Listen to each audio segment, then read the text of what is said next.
You are listening to Good Vibes Morning with DJ Frankie.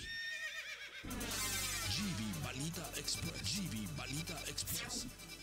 Mga may init na bagong balita, mga balitang dapat mong malaman ngayong umaga.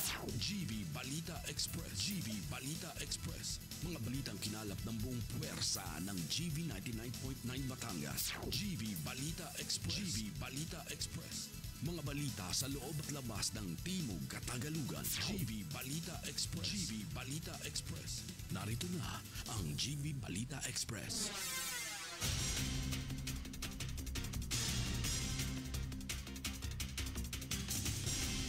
Magandang umaga mga ka-vibes. Kayo ay nakatutok sa GV Balita Express sa programang Good Vibes Morning.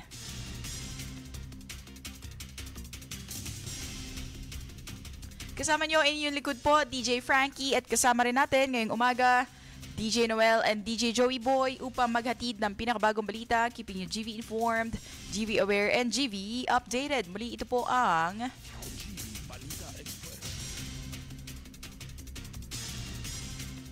oras natin ngayon, 7:07 a.m. on o'clock, Philippine Standard Time. Ang ating oras ay hatid sa atin ng Alaksan FR. Pag totoo ang relief, totoo ang relax, Alaksan FR. At para sa ating headlines, balita. Binantaan ni VP Duterte si Marcos Jr. sa pagiging mabagal sa issue ng flood control corruption, Malacanang bumuelta. At pagbangga ng barko ng BFAR sa CCG vessel, itinanggi ng PCG. Panukala ni Leviste sa pagpapababa ng VAT inendorso sa LEDAC. 272 million pesos na halaga ng droga nasabat sa Batangas Port. At isang misis sinakal ng arnis, tinutukan ng baril, live-in partner, tiklo. Rebeldeng NPA sa Mindoro sumuko sa pulisya. 2 suspect sa panggagahasa. Huli sa Laguna. Lalaki arestado matapos masamsama ng marijuana sa buy-bust sa Talisay, Batangas. LTO Calabarzon Regional Director nag-commute papasok ng opisina. Lungsod ng San Pablo magtatayo ng Agri-Industrial Economic Zone. Community-based rehabilitation program isinusulong sa San Juan, Batangas. At para sa ating detalye ng balita, hiniritan ni VP Duterte si Marcos Jr. sa pagiging mabagal sa issue ng flood control corruption at ang Malacanang bumuelta. Para sa detalye ng ating balita, kasama natin DJ Joey Boy, ibalita mo. GV Balita Express. DJ Frankie critical si pangalawang Pangulo Sara Duterte kay Pangulong Ferdinand Marcos Jr. dahil sa aniyay mabagal na pagtugon sa mga umano'y irregularidad sa mga flood control projects. Giit niya dapat agad kumilos ang Pangulo imbes na hintayin pa ang resulta ng bagong tatag na Independent Commission for Infrastructure or ICI. Ayon kay Duterte, dapat palitan ni Marcos si House Speaker Martin Romualdez, magsagawa ng lifestyle check sa mga kongresista at ayusin ang proseso ng budget. Inakusahan din niya si Romualdez na racketeering at iginiit na lalong lumalala ang katiwalian sa ilalim ng kanyang pamumuno. Dagdag pa niya, tila wala umanong malinaw na direksyon si Marcos at mistulang wala itong ginagawa. Mabilis namang bumuelta ang Malacanang sa pamamagitan ni Press Officer Undersecretary Claire Castro na nagsabing malinaw ang mga hakbang na ipinatutupad ng administrasyon. Iginiit niya na naatasan na ng Pangulo ang ICI, DPWH at iba pang ahensya upang magsagawa ng investigasyon at binigyang diin ang pagrespeto sa due process. Bumalik din si Castro sa issue ng nakaraang administrasyon at ipinaalala ang naging pahayag noong 2017 ni dating Pangulong Rodrigo Duterte na umaming sangkot din umano siya sa katiwalian. Samantala, sinabi ni Vice President Duterte na inaasahan pa rin niyang magtutuloy ang mga hakbang para siya ay ma-impeach ng kanyang inuugnay sa nalalapit na halalan sa pagkapangulo sa 2028. Para sa GV Balita Express, ito si DJ Joey Boy sa GV 99.9, your good vibes. Pagbangka ng barko ng BFAR sa CCG vessel, itinanggi ng PCG. Para sa detalye ng balita, DJ Noel, ibalita mo. GV Balita Express. Itinanggi ng Philippine Coast Guard na sinadya ng barko ng Bureau of Fisheries and Aquatic Resources o BIFAR na banggain ang isang barko ng China Coast Guard sa Scarborough Shoal. Sa press conference, pinabulaanan ng PCG spokesperson for the West Philippine Sea ang pahayag ng Beijing na sinadya ng BRP Dato Gumbay Piang na banggain ang barko ng CCG nitong Martes. Ayon kay Tariela, walang nangyaring banggaan. Aniya ang BIFAR vessel na nakaistasyon ang binomba ng water cannon ng dalawang CCG vessels. Bukod dito, gumawa ng isang mapanganib na maniobra ang CCG vessel kaya tinamaan at napinsala ang barko ng BIFAR. Ang BRP Dato Gumbay Piang ay nagsasagawa ng resupply mission nang mangyari ang insidente. Isang crew ang sugatan habang napinsala naman ang barko. Para sa GV Balita Express, ito si DJ Noel sa GV 99.9, Your Good Vibes. Panukala ni Leviste sa pagpapababa sa VAT iniendorso sa LEDAC. Para sa detalye ng balita, GV Balita Express. inirekomenda ng House Ways and Means Committee sa Legislative Executive Development Advisory Council or LEDAC ang panukala ni Batangas Representative Leandro Leviste na ibaba sa 10% ang value-added tax mula sa dating 12% ayon kay Marikina Representative Miro Kimbo. Ayon kay Kimbo, mahalaga na matalakay ang House Bill 4302 o VAT Reduction Act of 2025 na inakda ni Leviste. Ang LEDAC ang council na naglilista ng mga top priority bills ng administrasyon. Sinabi ni Leviste na hinihingi niya ang suporta ng komite para sa pagpapababa ng VAT. Ipinaliwanag ni Leviste na kung mababawasan ng 200 billion pesos ang pondo ng DPWH para suportahan ang pagpapababa ng VAT ng 2% ay magre-resulta ito sa 7,000 pesos na dagdag sa kita ng bawat pamilyang Pilipino. Nagpapasalamat si Leviste sa suporta ng komite na pinamumunuan ni Kimbo. Aniya, umaasa siyang matatalakay ito bilang isa sa priority bills ng administrasyon upang agad nang maramdaman ng taong bayan. Para sa GV Balita Express, ako po si DJ Frankie sa GV 99.9, Your Good Vibes. At 272 million pesos na halaga ng droga nasabat sa Batangas Port. Para sa detalyeng balita, DJ Joey Boy, pasok. GV Balita Express. Nasabat ng Philippine Coast Guard, PIDEA Seaport Interdiction Unit at Coast Guard K9 Unit ang 272 million pesos na halaga ng hinihilang illegal na droga na nakatago sa loob ng 4 na audio speaker sa Batangas Port noong September 16. Na-recover ang kontrabando mula sa isang 30 anyos na lalaki mula Cotabato City na bumaba sa passenger vessel. Napansin ng mga operatiba ang kahinahinalang bigat ng speaker na agad nagpositibo sa inspeksyon ng K9 unit. Na-discovery rin ang ilan pang kahon na may laman umanong droga. Agad isinagawa ang inventaryo bago dinala ang mga ebidensya sa PIDEA National Headquarters sa Quezon City para sa pagsusuri. Para sa GV Balita Express, ito si DJ Joey Boy sa GV 99.9, Your Good Vibes. Misis sinakal ng arnis at tinutukan ng baril, live-in partner, tiklo. Para sa detalye ng balita, DJ Noel, ibalita mo. GV Balita Express. Arestado ang isang lalaki matapos saktan at tutukan ng baril ng kanyang live-in partner sa gitna ng pagtatalo sa Barangay Santa Cruz, Antipolo City nitong Martes ng gabi. Sa ulat ng Antipolo CCPS, nagsimula ang alitan bandang alas 7:30 ng gabi nang sampalin ng suspect na si alias Mil ang biktima. Gumanti ang ginang at dito na siya sinakal ng suspect gamit ang arnis at kamay. Nang makawala, tinutukan pa umano siya ng kalibre 38 na baril at tinakot na papatayin.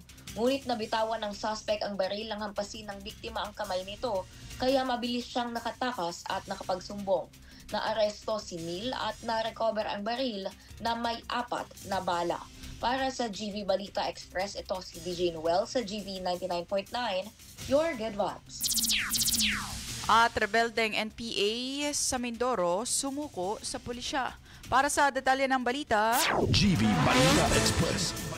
Isang 27 years old na dating kasapi ng New People's Army or NPA ang voluntaryong sumuko sa mga otoridad sa barangay Cabalwa, Mansalay Oriental, Mindoro nitong Martes ng hapon. Kinilala ang rebelde na si Antonio Punzalan alias Totoy, dating miyembro ng platoon sir na KLG-AMV. Kusang loob siyang isinuko sa 403rd na RMF B4A sa tulong ng iba't ibang government units. Ayon kay Lieutenant Colonel Edwin Gutang, nasa kustodiya na siya ng pulisya at si Totoy para sa briefing at posibleng maisama sa e-clip program. Matatandaan noong Enero, 5 pang dating miyembro ng CPP, NPA, NDF ang sumuko sa parehong barangay. Para sa GV Balita Express, ito po si DJ Frankie sa GV 99.9, Your Good Vibes. At 2 suspect sa panggagahasa, huli sa Laguna. Para sa detalye ng balita, DJ Joey Boy, pasok. GV Balita Express. DJ Frankie, arestado sa isinagawang magkahiwalay na manhunt operation ng Laguna PNP ang 2 most wanted person na kapwa may kasong rape at statutory rape nitong Martes, Setyembre 16 sa Kabuyaw at Calamba, Laguna. Kinilala ang 2 sospek sa alias na Mark at Roger, pawang nasa hustong gulang at residente ng nabanggit na mga lungsod. Base sa inisyal na report kay Police Colonel John Arupio, Provincial Director ng Laguna Police Provincial Office, nauna umanong nadakip ng dakong alas 5 ng hapon ang suspect na si alias Roger sa Barangay 3, Cabuyao City sa bisa ng warrant of arrest sa kasong rape na inisyu ng Regional Trial Court Branch 24, Binyan City, Laguna. Samantalang kasunod na inaresto ang suspect na si alias Mark ganap na alas 6:50 kagabi sa Barangay Maunong, Calamba City sa bisa ng warrant of arrest hinggil sa kasong statutory rape na inilabas naman ng Family Court 4th Judicial Region Branch 8, Calamba City, kung saan kapwa walang piyansa ang mga suspect. Para sa GV Balita Express, ito si DJ Joey Boy sa GV 99.9, Your Good Vibes.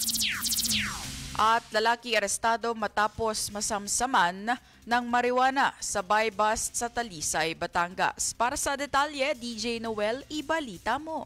GV Balita Express. Himasrehas ang isang lalaki na kilala bilang Renz sa buy bust operation noong gabi ng Martes sa Barangay Banga sa Talisay, Batangas.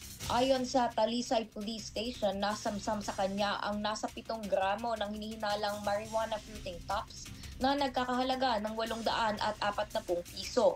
Nakuha rin ang 500 pisong buy bust money, maliit na coin purse, glass tube pipe at isang cellphone. Ang operasyon ay isinagawa katulong ang PIDEA at ginamitan ng 2 alternative recording devices. Ang suspect ay kasalukuyang nasa kustodiya ng pulisya habang iniimbestigahan ang kaso. Para sa GV Balita Express, ito si DJ Noel sa GV 99.9, Your Good Vibes. 2 suspect na aresto sa panunuhol sa kaso ng mga nawawalang sabongero. Para sa detalye ng balita, GV Balita Express. 2 tao ang naaresto sa Taytay, Rizal dahil umano'y sa pagtatangkang magsuhol para bawiin ang affidavit laban sa mga suspect sa missing sabongeros case. Ayon sa CIDG, nahuli sila sa isang entrapment operation noong September 15 sa Barangay Dolores. Sinasabing nag-alok ang 2 ng malaking pera para i-withdraw ang affidavit laban sa ilang key personalities sa kaso. Pinaiimbestigahan na ito ng PNP at Acting Chief Lieutenant General Jose Melencio Nartates Jr. at tinitiyak na kakasuhan ang mga suspect. Ngayon ay nasa kustodiya na ng CIDG ang 2 at nahaharap sa kasong grave coercion at obstruction of justice. Ang kaso ay kaugnay sa multiple murder at serious illegal detention complaint na isinimpa laban kay Atong Ang matapos ituro siya ng whistleblower bilang mastermind sa pagkakawala ng mga sabongero. At para sa GV Balita Express, ito po si DJ Frankie sa GV 99.9, Your Good Vibes. LTO Calabarzon Regional Director, nag-commute, papasok ng opisina. DJ Joey Boy, ibalita mo. GV Balita Express. DJ Frankie, subabak nga din kahapon, September 17, si Land Transportation Office Calabarzon Regional Director Elmer Dicena sa pagko-commute papasok ng opisina. Ito ay alinsunod sa direktiba ni Department of Transportation Acting Secretary Attorney Giovanni Lopez na ang lahat ng mga nasa matataas na posisyon tulad ng mga opisyal sa road and rail sector ay maranasan mismo ang araw-araw na nararanasang sitwasyon ng mga mananakay. Nabatid na ilan sa napansin ni Dicena ay ang limitadong espasyo para sa mga sasakyan, ang piling choke points kung saan bumabagal ang trapiko at ang kawalan ng maayos na waiting sheds sa ilang lugar. Dahil dito, tiniyak ni Dicena na maglalatag sila ng konkretong solusyon upang maisaayos ang public transport system sa rehiyon. Para sa GV Balita Express, ito si DJ Joey Boy sa GV 99.9, your good vibes. Lungsod ng San Pablo magtatayo ng Agri-Industrial Economic Zone. Para sa detalye ng balita, DJ Noel, pasok. GV Balita Express. Nakatakdang magtayo ang lokal na pamahalaan ng San Pablo City ng Agri-Industrial Economic Zone. Ang nasabing proyekto ay isa sa panukalang programa ni Mayor Naji Gapanganda Jr. na inaprobahan na rin ng Sangguniang Panlunsod. Ang nasabing proyekto ay inaasahan na makapagbibigay ng maraming trabaho sa mga taga San Pablo. Kaugnay nito, ipadadala ang plano sa proyekto sa Director General ng PEZA upang maisumiti sa Pangulo at maideklarang Special Economic Zone ang itatalagang site sa lugar. Para sa GV Balita Express, ito si DJ Noel sa GV 99.9, your good vibes. At community-based rehabilitation program isinusulong sa San Juan, Batangas. At para sa detalye ng ating balita, GV Balita Express. isinusulong sa bayan ng San Juan, Batangas ang panukalang ordinance enacting community-based rehabilitation program for person who used drugs. Layunin nito na tulungan at bigyan ng panibagong pag-asa ang mga PWUD sa halip na sila ay ituring na kriminal. Alinsunod sa advokasya ng pamahalaang nasyonal para sa rehabilitasyon kesa represyon. Sa halip na parusahan, binibigyang diin ng programang ito ang pagbibigay ng pangalawang pagkakataon sa mga PWUD upang makapagbagong buhay. Sa pamamagitan ng programa ay inaasahan na mas mapapalakas ang pagkalinga at suporta ng komunidad sa muling pagbangon ng mga naaapektuhan ng droga. Para sa GV Balita Express, ako po si DJ Frankie sa GV 99.9, your good vibes. At ang ating kabuuan ng balita ay hatid sa atin ng Unilab. 80 years ng alaga, alagang Unilab yan. Oras natin ngayon, 7:23 a.m. on the clock, Philippine Standard Time. Today is September 18, 2025. Happy anniversary po sa bagong palengke ng Batangas City. At manatiling nakatutok sa GV 99.9 para kayo ay GV Informed, GV Aware, and GV Updated. Muli ako po si DJ Frankie sa aking programang Good Vibes Morning dito sa GV Balita Express. At kasama natin ngayon si DJ Noel at DJ Joey Boy. Manatiling nakatutok sa GV 99.9, your good vibes. GV Balita Express. GV Balita Express. Mga may init na bagong balita. Mga balitang dapat mong malaman ngayong umaga. GV Balita Express. GV Balita Express. Mga balitang kinalap ng buong puwersa ng GV 99.9 Batangas. GV Balita Express. GV Balita Express. Mga balita sa loob at labas ng Timog Katagalugan. GV Balita Express. GV Balita Express. GV Balita Express.